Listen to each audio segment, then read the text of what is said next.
జై భారత్ పార్టీ ఎన్నికల మేనిఫెస్టోను ఆ పార్టీ అధ్యక్షులు వివి లక్ష్మీనారాయణ విడుదల చేశారు. విజయవాడలోని జై భారత్ కార్యాలయంలో మేనిఫెస్టోను విడుదల చేశారు. ఈ కార్యక్రమంలో వివి లక్ష్మీనారాయణ మాట్లాడుతున్నారు. ఇప్పుడు ఆ లైవ్ చూద్దాం. జై భారత్ నేషనల్ పార్టీ మేనిఫెస్టోతో ప్రకటించడం జరుగుతోంది. దానివల్ల రైతన్నకయ్యే ఖర్చును మనం తగ్గించవచ్చు. ఇంతవరకు దేశంలో ఎక్కడా కూడా ఈ రెండు విషయాల గురించి ధైర్యంగా చెప్పిన వాళ్ళు లేరు. కానీ జై భారత్ నేషనల్ పార్టీ ఎంతో ధైర్యంగా చెబుతోంది మీ అందరికీ. స్వామినాథన్ కమిటీ రేట్లలో వాళ్ళు పండించిన ధాన్యాన్ని కొనుగోలు చేయడం, ఎంఎస్ స్వామినాథన్ వ్యవసాయ కార్మిక ఉపాధి హామీ కింద రైతులకు కూలీలకు పెడుతున్న ఏదైతే ఖర్చు ఉందో దానిలో 5,000 రూపాయలు ప్రభుత్వం భరిస్తుంది అని చెప్పడం జరుగుతుంది. ఆ తర్వాత ప్రస్తుతం చూసుకుంటే 5 ఎకరాలకున్న తక్కువ రైతులకు కొన్ని వర్గాలకు మాత్రమే ఈ పథకాలన్నీ ఇవ్వడం జరుగుతుంది. అందువల్ల ఎటువంటి వర్గాలు ఎటువంటి కులాలు లేకుండా అందరికీ ఈ పథకాలన్నీ వర్తించే విధంగా జై భారత్ నేషనల్ పార్టీ పనిచేయబోతోందని మీ అందరికీ తెలియజేస్తున్నాను.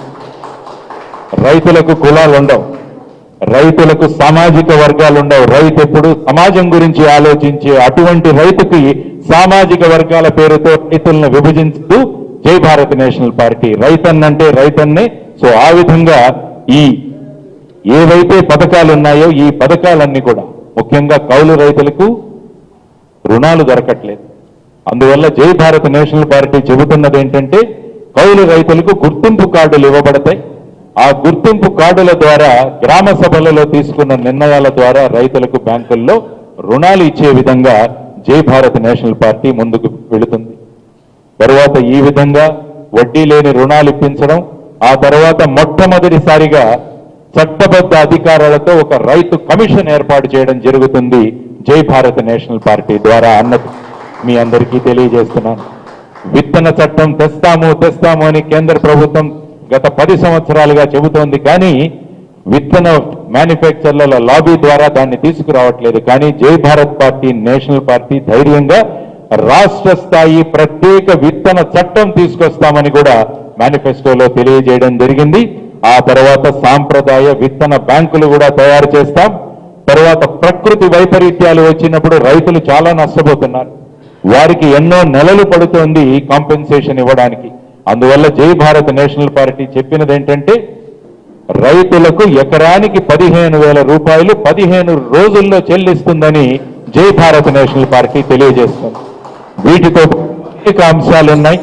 వీటిలో ప్రధానమైన అంశాలను నేను తెలియజేశాను. ఎందుకంటే రైతన్నలకు ప్రాధాన్యం ఇచ్చే పార్టీ జై భారత్ నేషనల్ పార్టీ. ఆ తరువాత ముఖ్యంగా నేను తెలియజేయడం ఏంటంటే ఉపాధి చుట్టూ జై భారత్ నేషనల్ పార్టీ తిరుగుతుంది. ఉపాధి, ఎంతో మంది విద్యార్థులు చదువుకుంటున్నారు కానీ ఉద్యోగాలు లేక వెళుతున్నారు. అందువల్ల ఉపాధి కల్పించడం, ఉపాధి చుట్టే అభివృద్ధి జరగడం అన్నది జై భారత్ నేషనల్ పార్టీ యొక్క ప్రధాన ఉద్దేశం. అందువల్ల మీరు చూస్తే ప్రతి కుటుంబానికి ఉపాధి అని రాశాం. ప్రతి కుటుంబానికి ఉపాధి, ప్రతి పంచాయతీకి 10 చిన్న మధ్య తరహా పరిశ్రమలు ఏర్పాటు చేయడం, ప్రతి నియోజకవర్గానికి ఒక భారీ పరిశ్రమ ఏర్పాటు చేయడం.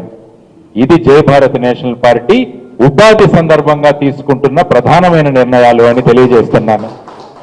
ఇంతవరకు ఏం జరిగేదంటే ఎవరైనా పెద్ద నాయకుడు తలుచుకుంటే వాళ్ళ ప్రాంతాల్లో ఫ్యాక్టరీలు వచ్చేవి. కానీ జై భారత్ నేషనల్ పార్టీ మొత్తం ఆంధ్రప్రదేశ్ చక్కగా ముందుకు వెళ్ళాలి అని కోరుకుంటుంది. కాబట్టి ప్రతి పంచాయతీలోనూ పరిశ్రమల గురించి ఆలోచించింది, ప్రతి నియోజకవర్గం గురించి ఆలోచించింది, ప్రతి కుటుంబానికి ఉపాధి ఇచ్చే విధంగా జై భారత్ నేషనల్ పార్టీ ముందుకు వెళుతోంది. గ్రామాలలో అయితే గ్రామీణ ఉపాధి హామీ పథకం ఉంది, కానీ పట్టణాల్లో లేదు.